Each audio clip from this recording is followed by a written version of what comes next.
A protest group called Operation American Spring. Remember this group, Lewis? 1 year ago this week, which was led by retired Army Colonel Harry Riley, planned to drive President Obama out of office. Their website is still up at operationamericanspring.org.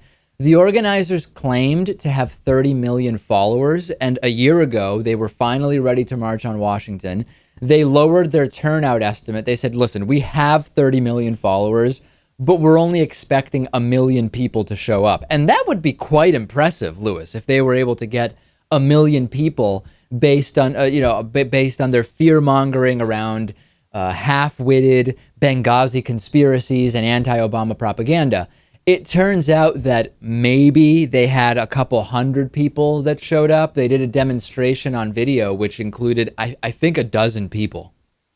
Yeah, there were some marches. They kind of walked around the Capitol. If I had to guess, I'd say there were at least a couple hundred people. Of course, not nearly enough to make any type of have any type of impact. I'd love to hear from the T-Billy groups just a little bit of pragmatic reality where they say, listen, we've been trying to get Obama out of office for over 6 years at this point, and we think that even if we could get him out of office, we still believe we could, let's say. We could get him out of office.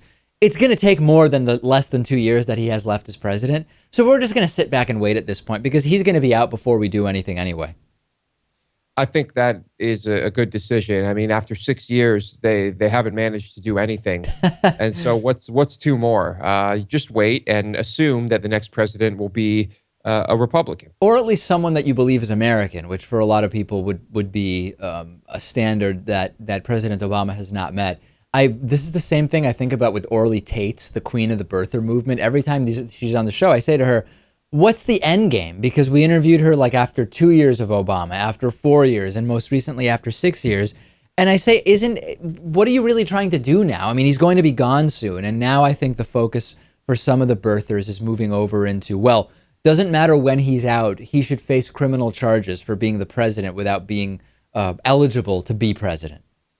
Yeah, I think she will probably continue this until the day she dies because she's crazy. She'll probably look for criminal charges or somehow try to have his presidency revoked retroactively. So Operation American Spring. And I wonder, if your presidency is retroactively revoked, are all of the war crimes you're accused of also retroactively revoked or vacated because you weren't actually the president? That's a really good question.